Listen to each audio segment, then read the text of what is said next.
Nollastasta palveluthan on kuluttajille tuttuja palveluita ja palvelukanavia.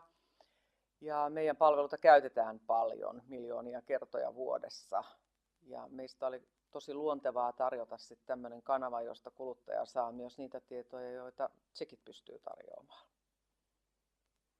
Meiltä kysytään usein, esimerkiksi Nollastasta numeropalvelussa kysytään usein sellaisia tietoja, jotka on kuluttajille arjessa tärkeitä. Esimerkiksi siivousapua tai keittiöremonttia tai kattoremonttia omakotitaloon. Ja sen perustiedon lisäksi, mitä tarvitaan, että onko sen niin kuin sellaisia palveluja tarjoavia yrityksiä esimerkiksi lähistöllä, niin sitten kysytään lisätietoja.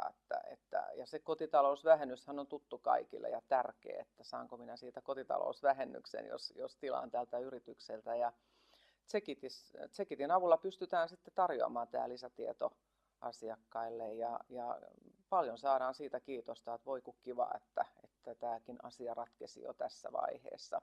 Mehän toteutetaan se palvelu niin, että kerrotaan yleistasolla siitä yrityksen Tsekitin antamia tietoja siinä puhelun yhteydessä ja sitten lähetetään linkki, josta asiakas menee itse katsomaan ne tarkemmat yksityiskohdat siitä Tsekit-raportista. Et siinä mielessä on tosi merkittävä parannus myös Nollastasta palveluihin.